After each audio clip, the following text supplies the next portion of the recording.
Hallo, mein Name ist Jürgen Amthor. Ich bin Gründer der Eusenheimer Manufaktur und Vorstand vom EM Bakterienfreunde-Verein. Ich möchte euch heute zeigen, wie man Komposttee ansetzt.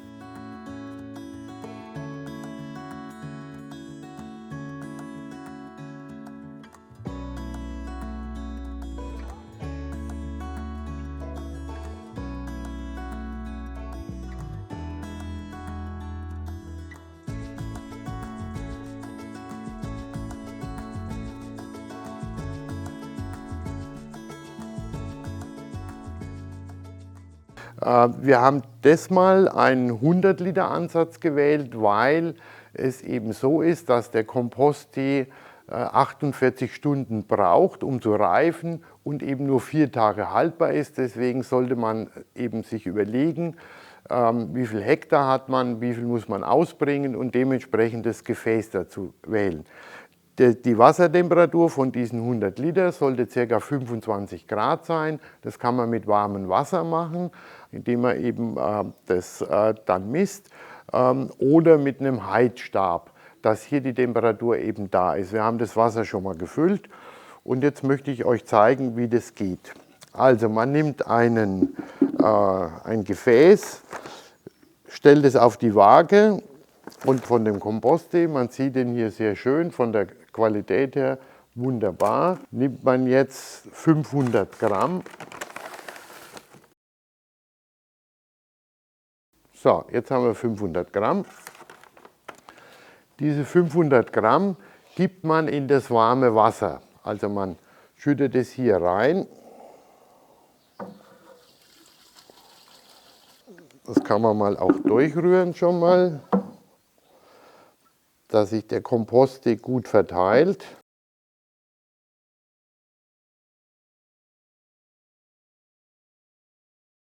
Das Gerstenmalzsirup ist praktisch die Nahrung für die Mikroorganismen, dass die sich optimal vermehren.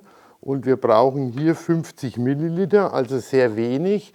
Deswegen habe ich hier so ein kleines Gefäß. So, das haben wir jetzt. Schmeckt auch gut. Sehr süß. So, und diese 50 Milliliter geben wir jetzt als Futter für die Mikroorganismen in den Ansatz mit rein. Man kann das ruhig ein bisschen auch im warmen Wasser ein bisschen ausspülen. Wenn das ein bisschen mehr Gerstenmalzsirup ist, macht gar nichts, weil die Bakterien sind ja hungrig und denen wollen wir gutes Futter geben.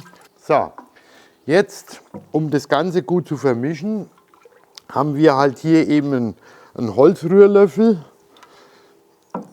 Oder man nimmt einfach ein Stück Holz und mischt das Ganze mal richtig durch. Am besten rechts drehend rühren. Das lieben die Bakterien ganz besonders.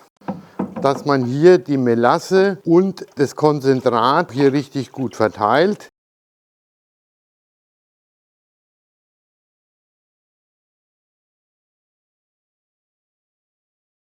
Beim Komposttee ist es so, dass wir die Mikroorganismen mit Sauerstoff aktivieren und deswegen haben wir hier so eine Airpump.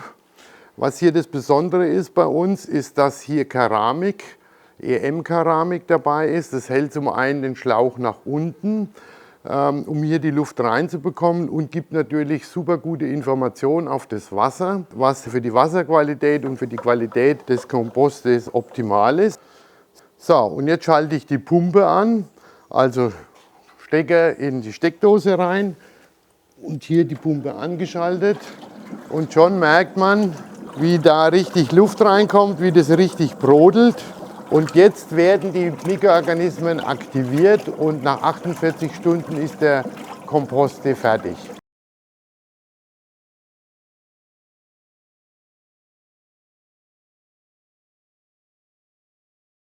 Nach 48 Stunden wird dann die Pumpe ausgeschaltet und dann wird das Ganze abgelassen. Beim Ablassen sollte man ein Sieb verwenden, dass die groben Bestandteile des Komposttees nicht in die Flüssigkeit reinkommen, weil sonst könnte es Probleme geben, wenn man über eine Spritze das Ganze ausbringt auf die Blätter, auf dem Feld, auf die Böden, auf Weinberge, dass dann die Spritze verstopft. Also deswegen einen feinen Filter beilegen, das Ganze ablassen und die Grobteile dann eben auf den Kompost oder auf den Boden mit aufgeben.